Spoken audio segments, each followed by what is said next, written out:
அண்மை செய்தியை பார்த்து வருகிறோம். திமுக அரசின் தமிழ்நாடு உறுதியளிக்கப்பட்ட ஓய்வூதிய திட்டம் ஒரு ஏமாற்று வேலை என்று பாமக தலைவர் அன்புமணி தெரிவித்திருக்கிறார். உறுதியளிக்கப்பட்ட ஓய்வூதியம் பெறுவதற்கான பணிக்காலம் எவ்வளவு என்றும் அன்புமணி கேள்வி எழுப்பியிருக்கிறார். அது குறித்தான அண்மை செய்தியை பார்த்து வருகிறோம். விவரங்களோடு இணைக்கிறார் எம்முடைய செய்தியாளர் ராஜேஷ். ராஜேஷ், முழு விவரங்களை பதிவு செய்யலாம். ஹாசினி, வணக்கம். திமுக அரசினுடைய தமிழ்நாடு உறுதியளிக்கப்பட்ட ஓய்வூதிய திட்டம் ஒரு ஏமாற்று வேலை என்று பாமக தலைவர் அன்புமணி ராமதாஸ் குறிப்பிட்டிருக்கிறார். இன்றைய தினம் அந்த பென்ஷன் திட்டத்திற்கான ஒரு புதிய திட்டத்தை தமிழக அரசு அறிமுகம் செய்திருந்தது.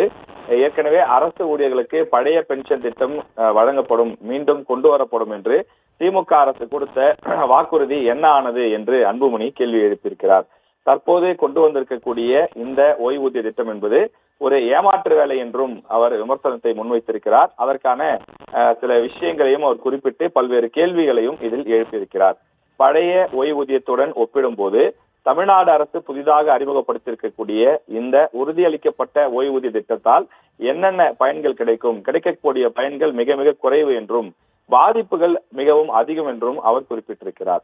திமுக அரசு அறிவித்திருக்கக்கூடிய உறுதியளிக்கப்பட்ட ஓய்வூதிய திட்டத்தால் பல அம்சங்கள் தெளிவற்று கிடைக்கின்றது எனவும் அரசு ஊழியர்களை ஏமாற்றும் நோக்கத்துடன் தான் இத்தகைய தெளிவற்ற அறிவிப்புகளை அரசு வெளியிட்டுள்ளது என்பதை புரிந்து கொள்ள முடிவதாகவும் அவர் குறிப்பிட்டிருக்கிறார். இதற்கு முன்பு பழைய பென்ஷன் திட்டத்தில் ஒருவர் பணியில் சேர்ந்து 30 வயதிற்கு, அதாவது 30 ஆண்டுகள் பணி செய்தால் அவருக்கு முழு ஓய்வூதியம் கிடைக்கும்.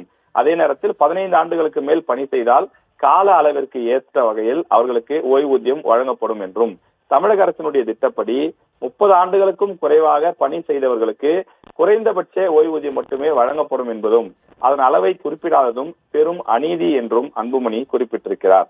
இது அனைத்திற்கும் மேலாக தமிழ்நாடு உறுதியளிக்கப்பட்ட அந்த ஓய்வூதிய திட்டம் என்பது எந்த தேதியிலிருந்து செயல்படுத்தப்படும் என்பது குறித்து தமிழக அரசு குறிப்பிடவில்லை எனவும், இந்த திட்டத்தை செயல்படுத்துவதற்காக ஓய்வூதிய நிதியத்திற்கு அரசு 13,000 கோடி செலுத்த வேண்டும் என்று குறிப்பிடப்பட்டிருக்கிறது எனவும், அந்த தொகையை இன்னும் 45 நாட்கள் முடங்கவிருக்கக்கூடிய சூழலிலே இப்போது எப்படி செலுத்த முடியும் எனவும் அவர் கேள்வி எழுப்பியிருக்கின்றார்.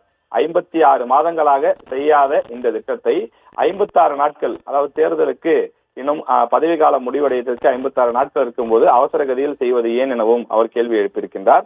தொடர்ந்து அரசு ஊழியர்களை ஏமாற்றுவதற்கான ஒரு வேலையாகத்தான் இது செய்யப்பட்டிருக்கிறதாகவும், இதை நம்பி அரசு ஊழியர்கள் ஏமாந்து விடக் கூடாது எனவும் அன்புமணி தன்னுடைய அறிக்கையிலே குறிப்பிட்டிருக்கிறார்.